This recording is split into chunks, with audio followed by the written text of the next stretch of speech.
हिमालय की अनंत श्रृंखलाओं के बीच, बादलों से ऊपर और शब्दों से परे, एक ऐसा पर्वत खड़ा है जिसे देखकर मन अपने आप शांत हो जाता है। बर्फ से ढका, चारों दिशाओं से संतुलित और अद्भुत शांति से भरा यह पर्वत है कैलाश पर्वत। यह केवल पत्थर और बर्फ का ढेर नहीं, बल्कि वह स्थान है जहां प्रकृति स्वयं ध्यान में बैठी प्रतीत होती है। कहा जाता है कि यहीं भगवान शिव आज भी ध्यान में लीन है, न किसी काल में बंधे, न किसी दिशा में सीमित। इसीलिए शायद कैलाश के आसपास खड़े होकर लोग कम बोलते हैं और ज्यादा महसूस करते हैं। हवा यहाँ तेज नहीं चलती, वह भी जैसे धीरे धीरे सांस लेती है, मानो किसी गहरे ध्यान को भंग न करना चाहती हो। कैलाश का आकार रहस्य से भरा है। ऊपर से देखने पर वह बिल्कुल समकोणों में बंटा हुआ दिखाई देता है, जैसे किसी दिव्य शक्ति ने उसे सोच समझ कर रचा हो।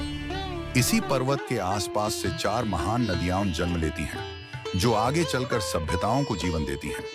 ऐसा दृश्य देखकर मन में यही प्रश्न उठता है, क्या यह केवल संयोग हो सकता है? समय यहाँ अलग तरह से चलता है। जो यात्री कैलाश की परिक्रमा करते हैं, वे बताते हैं कि कुछ ही दिनों में मन हल्का हो जाता है, पुराने विचार धीमे पड़ जाते हैं और भीतर एक अनजानी स्थिरता उतर आती है। कई लोग कहते हैं कि वहां पहुंचकर पहली बार उन्हें कुछ न करने में भी शांति मिली। दुनिया ने लगभग हर ऊंचे पर्वत पर विजय पाली, लेकिन कैलाश आज भी अजेय है। किसी ने उसके शिखर पर कदम नहीं रखा। कई प्रयास हुए, पर हर बार कोई न कोई अदृश्य सीमा सामने आ गई। जैसे यह पर्वत साफ कह रहा हो, यहाँ विजय नहीं, केवल विनम्रता स्वीकार है। संत कहते हैं कि कैलाश पर चढ़ा नहीं जाता, कैलाश तक पहुंचा जाता है। यह स्थान बाहर की यात्रा से अधिक भीतर की यात्रा है। यहाँ आकर मनुष्य को पहली बार यह एहसास होता है कि वह जितना जानता है उससे कहीं अधिक अज्ञात है, और यही स्वीकार उसे शांत बना देता है।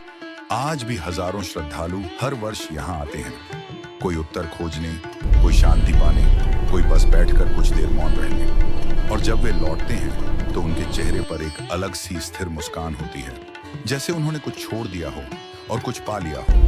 कैलाश पर्वत हमें यह नहीं सिखाता कि ऊपर कैसे पहुंचना है, बल्कि यह सिखाता है कि भीतर कैसे उतरना है। शायद इसी कारण वह सदियों से वैसा ही खड़ा है, शांत, अडिग और पवित्र, और मनुष्य आज भी उसे देखकर नतमस्तक हो जाता है। अगर यह कथा आपके मन को छू गई हो, अगर इसे पढ़कर आपको शांति और सकारात्मक ऊर्जा महसूस हुई हो, तो हमारे चैनल को लाइक, सब्सक्राइब और शेयर जरूर करें, और कमेंट में दिल से लिखें, हर हर महादेव।